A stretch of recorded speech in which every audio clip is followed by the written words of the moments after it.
Good afternoon. Welcome to The Analyst. Today we'll be taking up 7 newspaper articles from The Hindu and The Indian Express and discussing them. The handout for the same will be available in the description of this video for your kind perusal. Please have a look at that. The first article that we'll take up is related to social security in India, as according to the International Labour Organization data, the social security coverage in India has increased from 19% to 64% in the past decade. The second article is related to energy efficiency, as the Bureau of Energy Efficiency is set to prepare a draft framework to regularize the default air conditioning temperatures in India in a move aimed at improving energy efficiency and to conserve energy. Additionally, we'll take up 5 articles in the simplified which will be helpful for your prelims and mains preparation. Now, the first article is related to social security in India. The context behind it is that the International Labour Organization data points out that the social security coverage in India has expanded from 19% in 2015 to 64% in 2025. So we will discuss what are the government initiatives that have ramped up the social security in India, what are the gaps that are still remaining in social security coverage in India, and what can be the suggestions that can be given to fill these gaps. This is important in GS2 under the topic Welfare Schemes for Vulnerable Sections, Mechanisms, Laws, Institutions and Bodies constituted for the protection and betterment of these vulnerable sections. The last year's ILO data had pointed out that the social security coverage in India in 2021 was at 24% and in 2024 it increased to 48%. The latest data says that it has increased to 64% in India. But first, what does social security mean? What is the concept of social security? The concept of social security is not new. It has existed since the ancient times. Even the Kautilya's Arthashastra mentions certain duties of the king, that the king should ensure the food, shelter and financial aid for especially the orphans, widows and the people in need. Likewise, the Manusmriti ties the concept of social security with family and the social hierarchical groups, that it is the duty of the community members to ensure that they help out their brethren in times of need, in times of distress. Likewise, the Yajnavalkya Smriti also mentions the concepts of dharma and dan, emphasizing upon charity, that the wealthy members of the society have a duty towards the needy members of the society, ensuring social security in a sense. The Sukraniti also emphasizes upon the duty of the king to ensure that he should provide the employment to the unemployed, especially in times of distress, for example, taking up construction projects. And when we look at Islam, there is also the concept of social security through khairat, sadqa, zakat, etc. Khairat is voluntary charity, sadqa is also voluntary charity, anything given out for the needy, to help out the needy, that is sadqa, and the zakat is the obligatory charity in Islam. Then there was the establishment of the International Labour Organization in 1919. As per the ILO, the social security essentially means protection of the individuals and the households, to ensure that they have access to the health care, they have access to a minimum guaranteed income, especially for the old age, for the disabled, for the maternity benefits, etc. Then there were certain statutory enactments also. India enacted various laws after the independence, for example, Employee State Insurance Act, Employees Compensation Act, Employee Provident Fund Act, Maternity Benefit Act, all of them aimed at ensuring social security in India. But when we look at the current status of social security in India, there are certain concerns. The areas of concern are that in the Indian economy, the informal sector dominates. 91% of India's workforce is working in the informal sector, having little access to social security benefits. And when we look at the status of salaried workers, 53% of salaried workers do not have access to either provident fund or pensions or even health insurance, etc., since the incomes that they have is falling below the statutory limits. When we look at the Gender gap, again there is a gap between the social security access between the salaried men and salaried women. 48% of salaried men are able to get access to the social security benefits versus just about 44% of women getting access to social security benefits. Likewise, the gig workers also do not have access to the social security benefits despite 1.3% of the active labor force being the gig workers. And the enterprise and worker contributions have also fallen short. Out of about 60 million enterprises in India, about 1 million enterprises only contribute for the social security. The worker contribution also falls short. Just about 7.5% of the workers in India contribute to the social security. These four data are from the Periodic Labor Force Survey 2021-2022. And in the social security access, again, there are disparities between different income groups. For example, the World Bank data points out that when we look at the bottom 20% income group, out of that, less than 2% people have access to the social security benefits. Whereas the people having the least income, they are in the maximum need of social security benefits, whereas they are getting the minimum access to social security benefits. Now, what are the gaps in the coverage of social security in India? Let's categorize it under the headers of the gaps in informal sector, the migrant workers, the other sectors, and the implementation challenges. In the informal sector, there are gaps because they are excluded from the existing laws, although now there are inclusions in the form of Code of Social Security 2020, which we will discuss briefly. And there are the absence of employer contributions also, because they are part of the informal sector. Again, they are not within the statutory requirements. And there are gig workers also working in the informal sector, and they are working under the short-term contracts, again not regulated properly by the laws. There are implementation challenges also. For example, delayed disbursements of the insurance claims, the payment issues, etc. Then there is the administrative inefficiency, the complexity of procedures, as well as the lack of awareness, which leads to the people, especially in the informal sector, choosing not to go for the investment in the social security related schemes. Regarding the migrant and seasonal workers, there is the lack of portability. Although for the formal workers, there is the portability, for example, the Provident Fund through the universal account number floated by the Provident Fund organization. But for the migrant and seasonal workers, there is lack of portability of the social security schemes. There is disconnection between the states and the employers also because of the lack of single platforms. And then there is the short-term employment and non-enrollment for the social security benefits also, which leads to these workers getting excluded from the benefits. There are other gaps, for example, the exclusion of the domestic workers and the particular vulnerability of the women workers as well. Now, first, what are the constitutional provisions related to the ensuring of social security in India before coming to the government initiatives?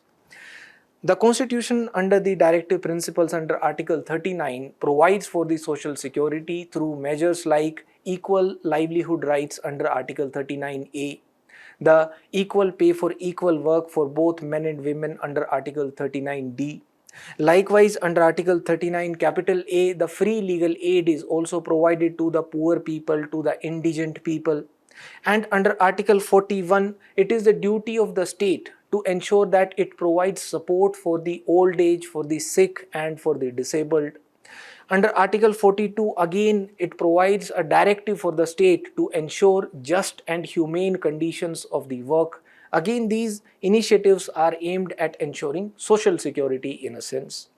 Now, what are the social security measures taken up by the Government of India? I have characterized the measures under three headers: preventive measures, promotional measures, and the protective measures. I have borrowed this characterization from the work of H.M. Seervai, his commentary on the Constitution of India. The preventive measures are those measures which are aimed at the risk prevention, that is the minimization of risk. For example, in the area of health, to ensure that the diseases outbreak does not happen. It will lead to unnecessary expenditure on the healthcare sector. And the initiatives of government, for example, the Swachh Bharat Mission, they are an effort in this direction. The Swachh Bharat Mission ensures cleanliness, therefore preventing the diseases outbreak. The Ujjwala Yojana providing free LPG connection to the BPL households, again preventing the pollution in the households and reducing the diseases probability. The National Health Mission, National Rural Health Mission, targeted specifically at health improvement, and the Pradhan Mantri Matru Vandana Yojana, providing the medical support, the examination for the pregnant women, the integrated child development services, ensuring the nutritional outcomes among the children. Then the promotional measures are those measures that are aimed at ensuring at least a certain kind of economic stability to improve the levels of the incomes among the poor, the vulnerable sections, especially to ensure their social security.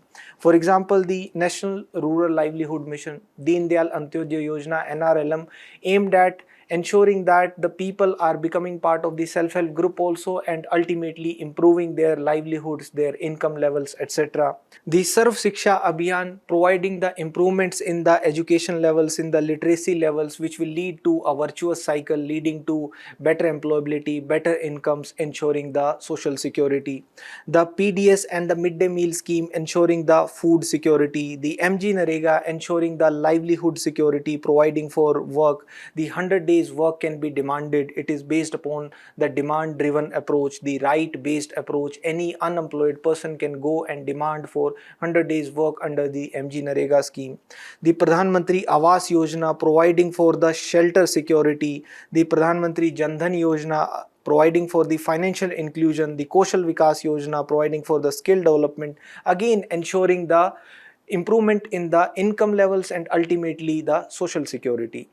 Then the protective measures are those measures which are aimed at ensuring that the vulnerable people, they can have access to certain funds in times of contingency also. To overcome the contingencies, the protective measures are also provided, for example in the form of insurance. The National Social Assistance Program, which also provides for the old age pension scheme. The Ayushman Bharat Pradhan Mantri Jan Arogya Yojana, Rashtriya Swasthya Bima Yojana, providing for the cover to 10 crore families, providing them the 5 lakh per year per family cover. The Pradhan Mantri Suraksha Bima Yojana, providing for the accidental insurance, Jeevan Jyoti Bima Yojana, providing for the life insurance coverage, and the Atal Pension Yojana, providing for the retirement pension, retirement benefits. The Employee State Insurance Scheme, the Employee Provident Fund Organization, providing for the PF benefits and the insurance. National Pension Scheme, again providing for the pension and the retirement benefits. The Pradhan Mantri Vaya Vandana Yojana, targeted at the old age, specifically providing them financial aid, and the Code on Social Security, as well as the launching of the eShram portal. Now, coming specifically upon the Code on Social Security in India in 2020, it was established. This is a significant initiative since it amalgamates 9 existing laws within it, and it includes not only the organized workers but also the unorganized sector, the contract labor, interstate migrant workers, platform workers, as well as the gig workers. It amalgamates 9 laws in it, including the Employees Provident Fund Act. That is, whichever organization employs more than 20 people, they have to contribute for the provident funds of their workers. The Employee State Insurance Act was also included within it. If an organization employs more than 10 people, they have to ensure that they are providing for their accidental insurance, their disability insurance, and the medical insurance, etc. The Payment of Gratuity Act has also been included. Now, the fixed term workers, they are also paid the gratuity also. The 5-year mandatory service is not required for the fixed term workers, rather they will be paid the gratuity on the pro rata basis.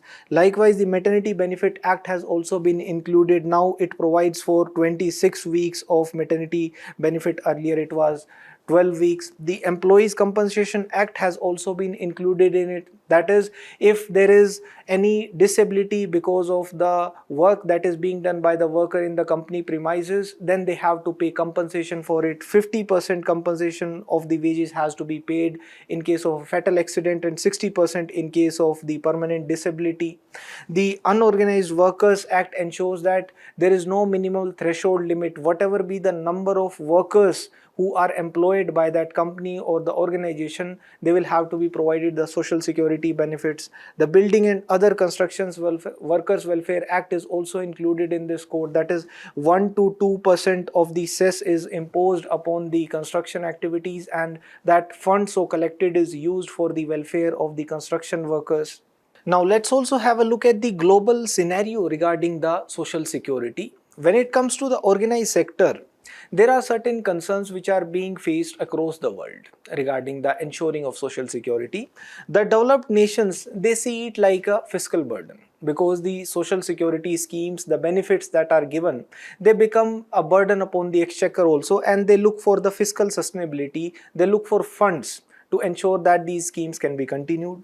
The transition economies, they have another kind of problem. For example, especially the socialist economies which are in transition now, like China and Russia, they want to shift away from their existing models. They want to shift away from the existing cradle to grave welfare models, because they are socialist states, and therefore the welfare state from the cradle to the grave. And when it comes to Japan, for example, there is another problem, that they have an aging population. The number of people in the working age, they keep on declining, but the old age population keeps on growing because of the high life expectancy there. But we can still quote two models for the replication in India, for ensuring social security in India also. For example, the social security in Japan. Japan was the first Asian country to implement social security in 1922, and it came up with various branches like ensuring health insurance, the pension programs, both contributory and non-contributory pension programs, and also the unemployment insurance. Unemployment insurance has existed in Japan since 1947. Any firm which employs more than 5 people there has to also give the unemployment insurance to its employees. The model which can be replicated in India is the German model. The social security in Germany has the branches of the sickness insurance, ensuring insurance for the maternity benefit, death grants, the accident insurance for the diseases as well as occupational safety, the pension insurance for the old age, disability and for the survivors, and the unemployment insurance also. The disputes in the Germany, they are tackled with by the labor courts. There is a 3-tier system, and also the arbitration mechanism when it comes to the industrial disputes. Also, when it comes to the contract labor especially, the employers, they must inform the workers of the full-time vacancies to ensure that the contractualization of labor does not happen. When it comes to the women's employment, there is the example of China. In China, there has been state intervention since the 1950s, although there are still gaps in the ensuring of gender equality in the labor force participation in China. In Japan, there is the Equal Employment Opportunity Law since 1986, and in Korea, there is the Gender Equal Employment Act 1987.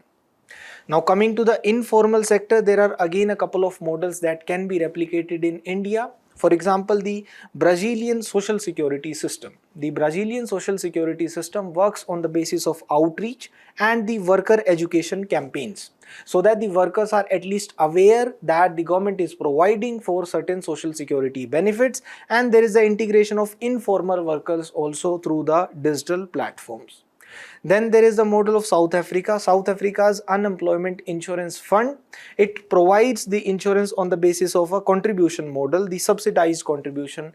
It is subsidized from the side of the government itself. Now, what are the recommendations that we can give for expanding social security in India?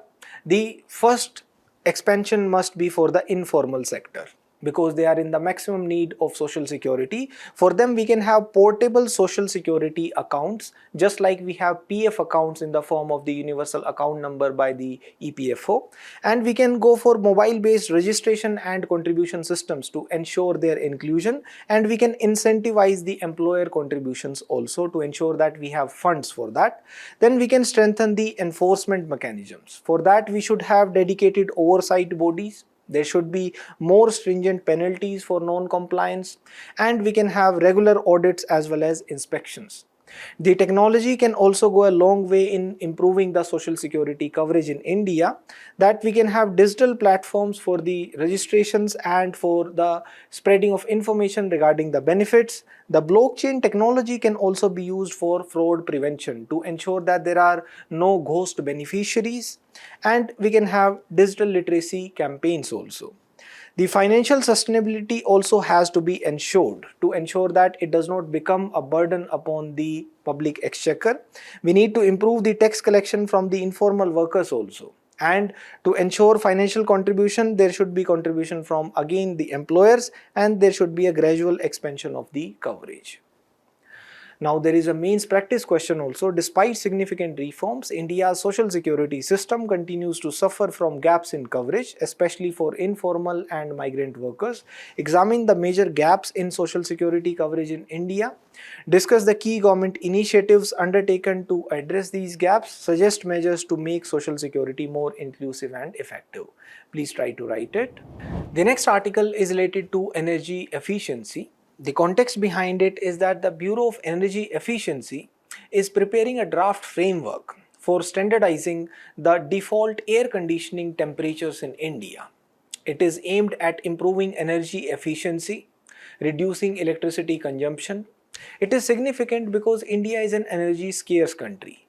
We import energy, we import oil and natural gas from the Gulf region. This move will also help us in achieving our climate change goals, the intended nationally determined contributions under the Paris Agreement for climate change. So we will discuss the government initiatives aimed at promoting energy efficiency in India. This is important in GS3 under the topic infrastructure energy. When it comes to energy efficiency, the first and foremost initiative that is of note for us is the Energy Conservation Act 2001. This act was later on amended also lastly in 2022. Under this, there is the National Mission for Enhanced Energy Efficiency. The National Mission for Enhanced Energy Efficiency is based upon 4 pillars. The first pillar is perform, achieve and trade. The firms, the corporates, the organizations, they are incentivized to reduce their energy consumption, to improve their energy efficiency. They are given certain targets, guidelines, and if they are able to achieve those targets in reducing the energy consumption and even able to reduce their energy consumption beyond those targets also, then they are given the energy saving certificates. These energy saving certificates can be traded. They can be traded on the energy exchange. The company can sell them. And the organization which was not able to achieve their targets, they can buy them. Therefore, it is an incentive mechanism to ensure that the companies are going for energy efficient measures. Another pillar is the market transformation for energy efficiency. This is also aimed at improving energy efficiency, for example, through Bachat Lamp Yojana. Another pillar is the framework for energy efficient economic development. This is to ensure that there is sufficient financing also, for example, through the venture capitalist funding for the energy efficiency. Then there is the energy efficiency financing platform itself, specifically targeted at the financing of the energy efficient measures. The Bureau of Energy Efficiency also goes for the star rating of the appliances. That is, higher number of stars are given to those appliances which are consuming less amount of energy, and for 10 appliances it is mandatory, for 16 appliances it is voluntary also. Then to ensure energy efficiency, the demand side management is also done, for example in agriculture as well as in the municipal sector. In the municipalities, the demand side is managed by going for energy efficient pumps. The old pumps, as they are consuming more energy, they are replaced under the Amrut scheme, and therefore going for the energy efficiency. And it is taken up, the demand side management is taken up in the small and medium enterprises as well as the discoms as well. The institutional mechanism is also there for the implementation of this, and there is the state designated agency, and for that there is contribution to the state energy conservation fund as well. Simultaneously, there is the awareness spreading through, for example, the energy conservation awards which are given away for the organizations able to achieve their targets. Regarding the building energy efficiency also, there are initiatives, for example, the energy conservation building codes and in the transport sector, especially in the passenger electric vehicles also now. Then the Energy Conservation Act was amended recently in 2022. The recent amendment has included a few other provisions, including the carbon credit trading. It is similar to the existing mechanism of the energy saving certificates which were issued under the Perform, Achieve and Trade. Now under the carbon credits, these are issued to the industries which are able to reduce their carbon emissions. And there is an obligation also which is imposed to use the non-fossil energy sources as well, that the industries, they should also ensure that the power that they are buying from the power market, some part of it has to be from the renewable power generation sources also, and non-compliance can lead to 10 lakh rupees fine. The Energy Conservation and Sustainable Building Code, it has been existing prior to this amendment also. Prior to this, it was for the commercial buildings. Now it has been extended for the residential buildings and the office spaces also. The energy efficiency standards have been made mandatory for the vehicles and vessels also now. Earlier it was only for the appliances. Now there is the pilot of the standards for vehicles and vessels.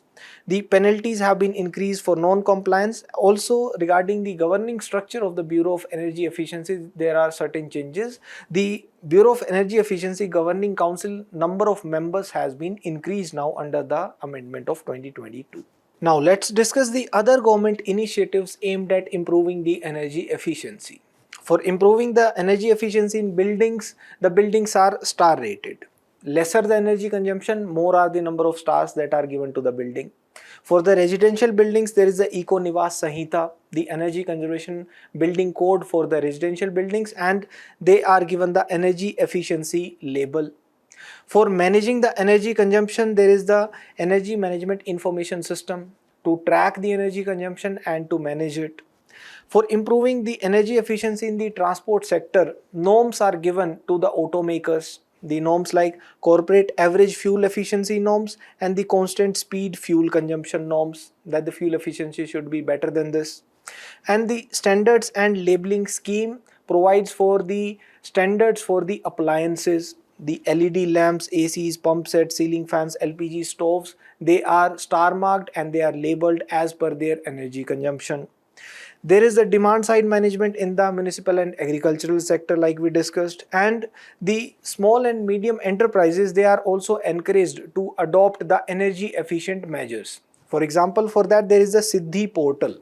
The Siddhi portal acts like a knowledge hub. It acts like the best practices sharing platform where the knowledge is collected for the energy efficient technologies that the other small and medium enterprises can also adopt.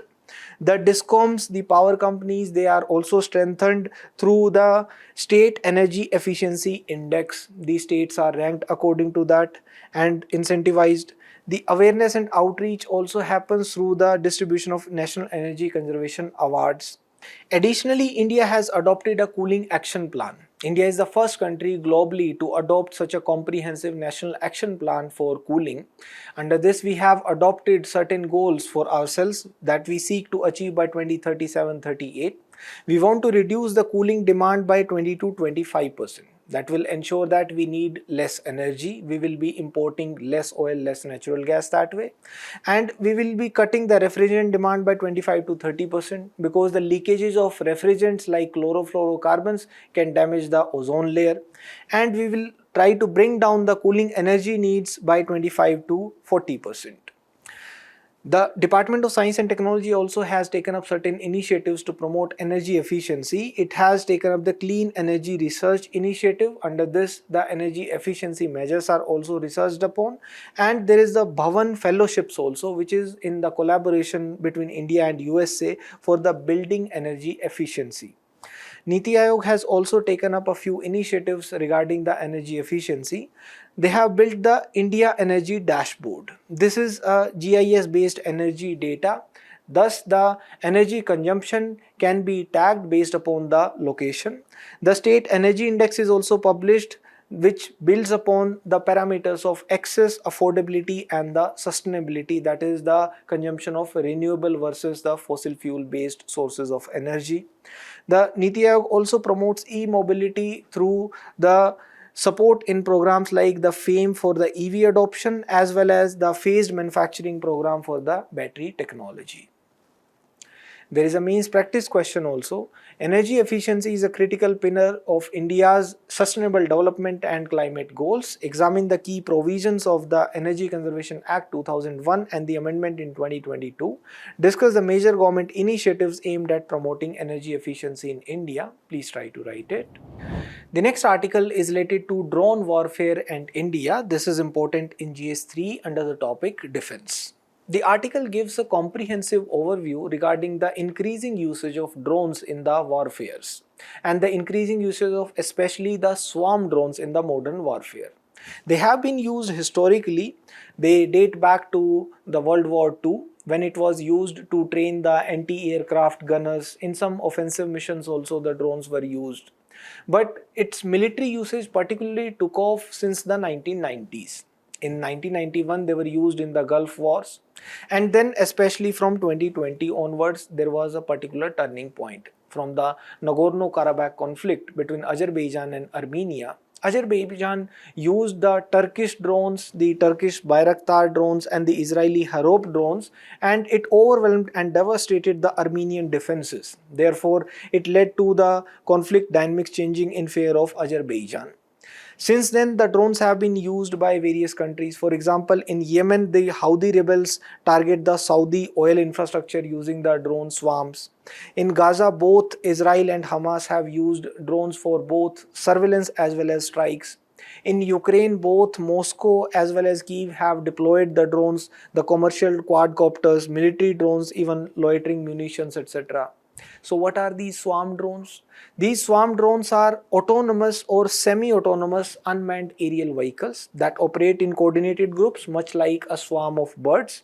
They communicate via the wireless networks and they adjust in real time to achieve their objectives. They are more resilient than the traditional drones due to their inbuilt redundancy, that is, even if one drone is intercepted, the others keep on continuing on the mission, and they are usually used to saturate the air defenses. Because a few payloads they may sneak through the robust defenses also, they can gather the intelligence and they can even attack the high value targets. But why do these swarm drones matter so much? Because they can lead to an asymmetry in the warfare.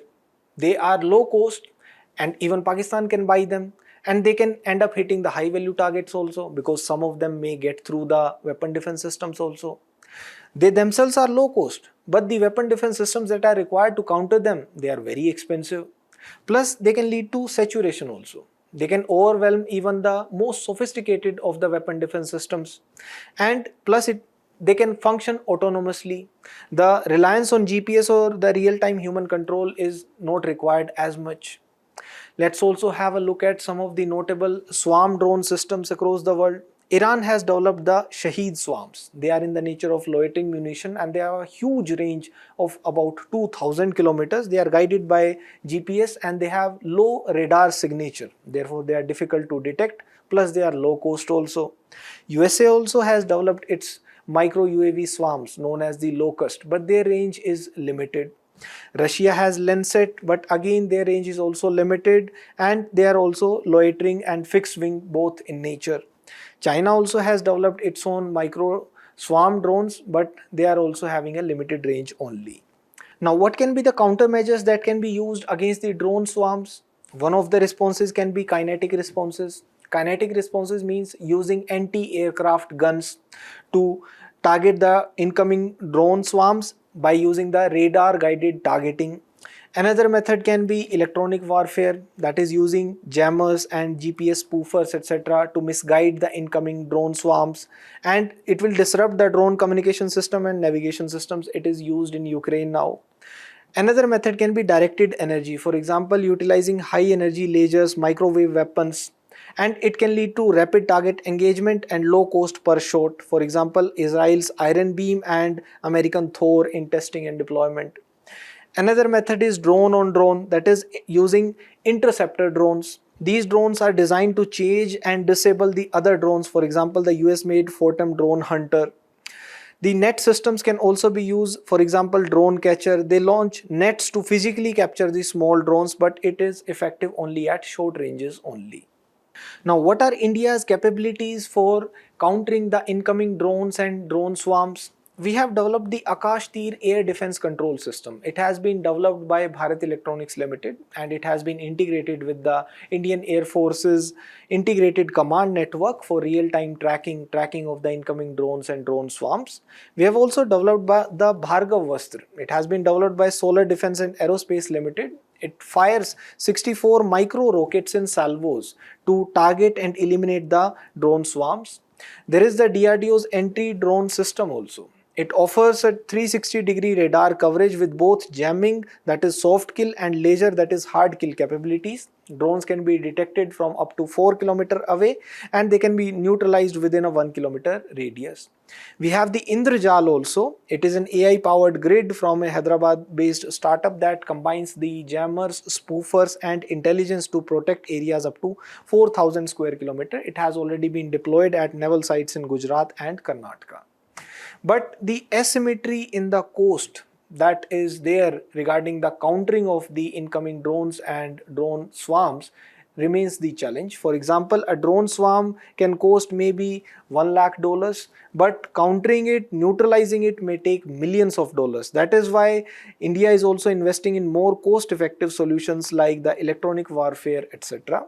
The ideal defense system is a layered system which integrates multiple modes of interception for redundancy and cost efficiency purposes. For example, Israel's Iron Dome and the US's Directed Energy M-SHORAD.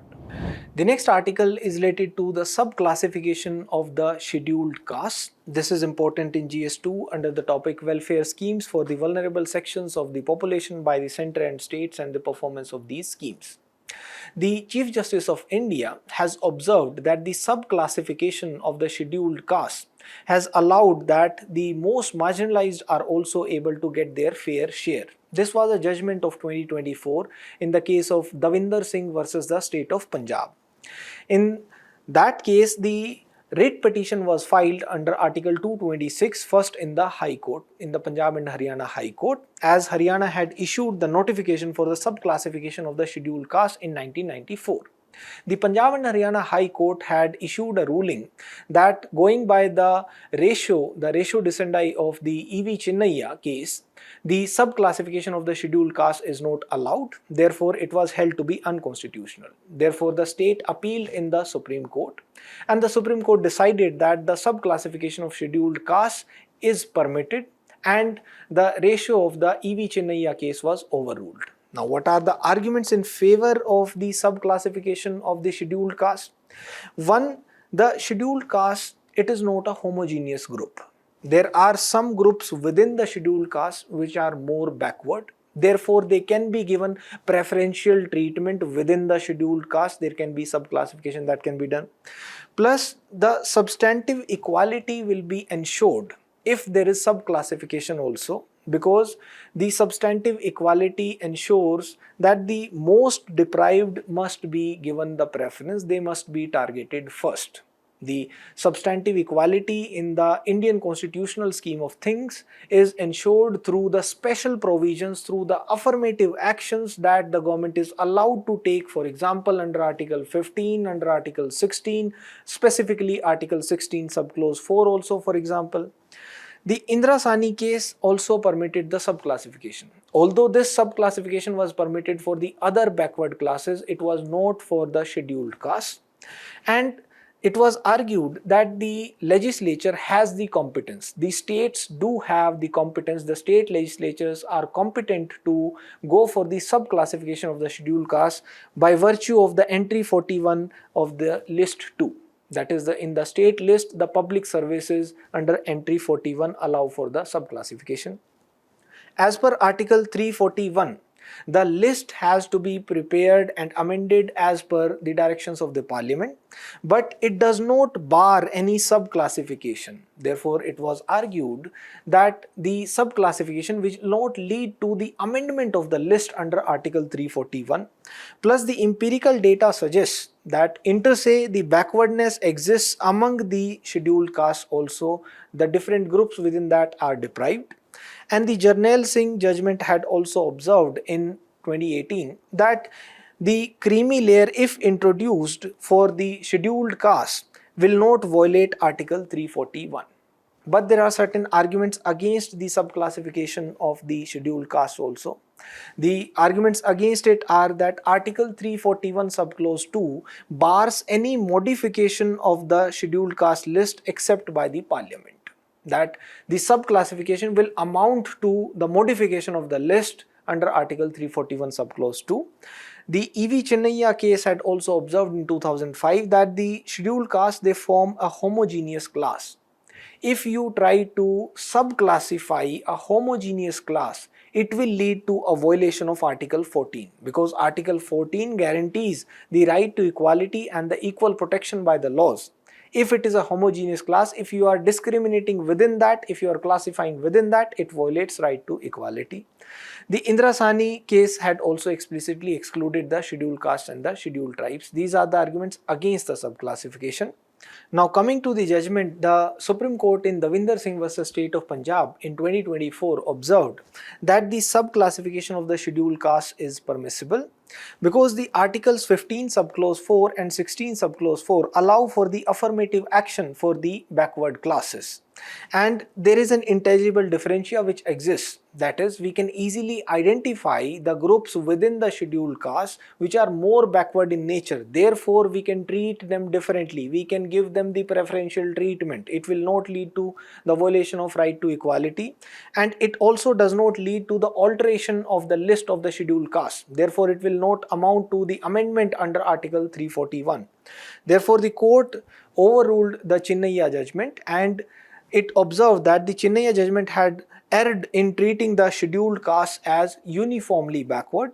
The subclassification is constitutional, therefore, if it is based upon rational criteria. There must be an objective rational criteria for the subclassification, for example, the social deprivation or educational deprivation, and it does not exclude any group from the reservation benefits. Also, the states can therefore provide the preferential treatment to the most backward scheduled caste groups.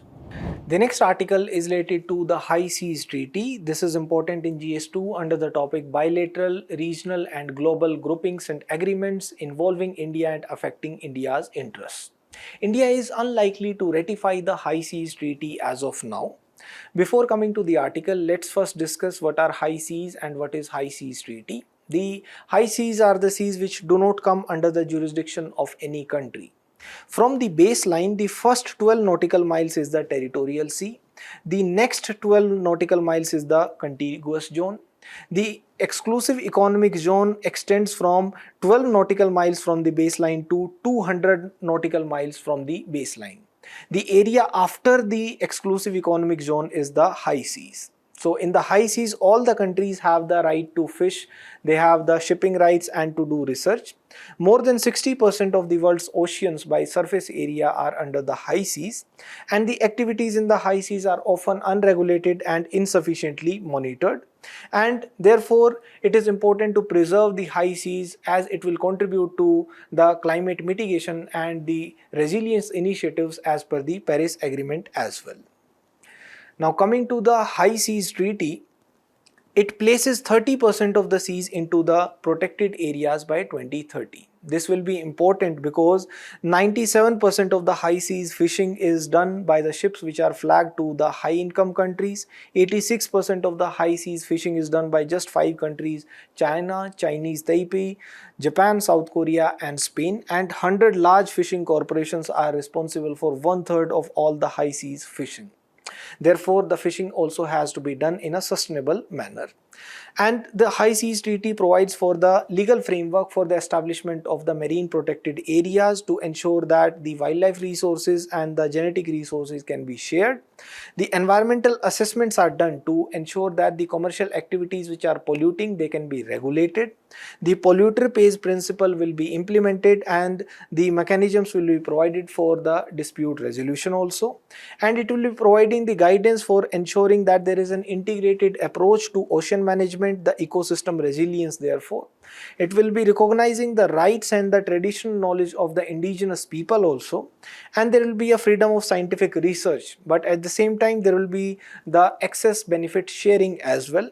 There will be special circumstances facing small island and the landlocked developing nations, etc., which need to be addressed. And it will be establishing a conference of parties where the member states will be accountable for ensuring governance norms and the biodiversity conservation. And there will be a pledge by the signatories to share the ocean resources. Now, coming to the article, India is unlikely to ratify the Biodiversity Beyond National Jurisdiction Agreement. As of now, as the High Seas Treaty is popularly known, India has signed the agreement in September 2024, but the formal ratification is pending. Before proceeding further, India will need to change certain laws, amend certain laws, for example, the Biodiversity Act. As of June 10, 49 countries have ratified the treaty. Once 60 countries complete the process, the treaty will enter into legal force. But there are certain contentious issues. One of the most contentious aspect of this treaty is the sharing of resources. The high seas, they lie beyond the exclusive economic zones, and they are not under the jurisdiction of any single country, and they have the unique and exotic marine life also. So the commercial extraction remains technically challenging, but the clear mechanism for equitable sharing of potential economic benefits is yet to be finalized. On a side note, India has been progressing on the Samudrayan, the country's manned submersible mission, which is expected to reach the ocean depths of up to 6,000 meters, and we are slated for a trial dive in 2026. And India has also reiterated its call for a legally binding global plastic treaty and launched the Sahav Digital Ocean Data Portal at the conference, underscoring its global leadership in the global marine conservation efforts. The next article is related to child labor, especially the Welpur model. This is important in GS2 under the topic Welfare Schemes for Vulnerable Sections of the Population, Mechanisms, Laws, Institutions and Bodies constituted for the protection and betterment of these vulnerable sections. June 12th is observed as the World Day Against the Child Labor under the auspices of International Labour Organization. Also, the Sustainable Development Goal Target 8.7 calls for the elimination of the child labour by 2025, but not much progress has been done on this account. When we look at the global child labour scenario, there are 160 million children worldwide who are engaged in child labor, that is 1 in 10 children worldwide. There is a high prevalence, especially in Africa, Asia and the Pacific region. 90% of the worldwide child labor is in these regions. And the COVID-19 also had an adverse impact because the school closures and the job losses led to the engaging of children in the child labor. When we look at the case of India, Census 2011 says that about 4.35 million children from the age of 5 to 14 years are engaged in child labor. The prominent industries who are employing child labor include BD, carpet weaving and fireworks. When we look at the legal framework for prevention of child labor in India, there is a Child Labor Prohibition and Regulation Act 1986 amended in 2016. It bans the employment of children below 16. And it prohibits the employment of children for the hazardous work for the adolescent from 14 to 18 years of age. The Right to Education Act provides for the free schooling for the children from 6 to 14 years of age. Additionally, we have the National Policy on Child Labour 1987, which focuses on the rehabilitation and the strict enforcement of the child labour laws. Now, coming to the Welpur model, it is a success story from the state of Telangana. Welpur Mandal is in Nizamabad. It was once a child labor hotspot. In 2001, there was a campaign which was run. It was a community-led drive to enroll all the children aged from 5 to 15 years in the schools. And the result was the Welpur was declared as child labor free on October 2, 2001. Now, what were the strategies that led to the success of the Welpur model? One, it was successful because it was led by the community. The community was mobilized and the initial resistance was overcome easily. For example, there was initially false rumors regarding organ trafficking, and later on the employers also waived off the debts to the tune of 35 lakhs that were tied to the child labor. Then there was collaboration between the government and the locals also. As the sarpanches, they signed the memorandum of understandings ensuring the education for all children, thus the schools were also engaged in it. Plus it was sustainable as the 100% school retention is there for 24 plus years after that, and the villages display the boards no child labor here. So what are the lessons that we can learn from the Velpur? One, the community ownership is required for ensuring that the change is lasting, that the change is sustainable. And we need both the legal plus the social efforts. Only the Child Labor Act will not suffice. The debt bondage is also a major driver. Therefore, we can address that to break this vicious cycle. Plus, we need both awareness as well as the enforcement to ensure the compliance. The next article is related to Eurasian otter. This is important in GS3 under the topic Environment Conservation. Before coming to the article, let's have a look at some facts regarding the Eurasian otter. It is also known as the European otter, Eurasian river otter, common otter, and the Old World otter. It is a semi-aquatic carnivorous mammal. Its scientific name is Lotra. In terms of distribution, it is having one of the widest distributions among the Palearctic mammals. It is found in the Middle East, in Europe, Northern Africa, Eastern Russia, China, and other Asian countries. In India, it is found in North India, South India, and Northeast India. In terms of habitat, again, it is having diverse aquatic habitats. It is found in highland, lowland lakes, rivers, streams, marshes, swamp forests, and the coastal areas also. In the Indian subcontinent, it lives in the cold hills as well as the mountain streams. This is how the Eurasian otter looks like. Regarding the features, it is usually elusive and solitary. In terms of appearance, it has a sleek brown fur with a paler underside, a long body, thick tail, and short legs. It has aquatic adaptations as seen in the form of webbed feet, the ability to close ears and nose underwater, and it is having a dense and short fur for the insulation.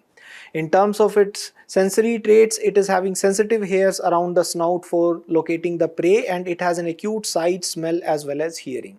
In terms of the vocal capabilities, it has a high-pitched whistle, mother-cub communication, and the twittering during play fighting as well as cat-like noises when fighting. Under the IUCN, it is classified as near threatened. Under Wildlife Protection Act, it is included in Schedule 2, and under CITES, it is included in Appendix 1. Now coming to the article, Eurasian otter was spotted in Lidar River in South Kashmir. It is locally known there as Wooder, and it was integral part of Kashmir's aquatic ecosystems and was abundantly found in the water bodies. But the sudden decline in otters, a carnivorous mammal that feeds on fish and other aquatic fauna, was attributed to the increased water pollution and the hunting of the mammal. The Eurasian otter grows up to 4 feet and weighs around 10 kilograms. The otters can swim close to 10 kilometers in an hour and remain submerged in water. They can go as deep as 20 meters underwater, and they show heightened activity usually during the mornings and evenings. They are known to be extremely terrestrial and is most widely distributed species of otter. Thank you.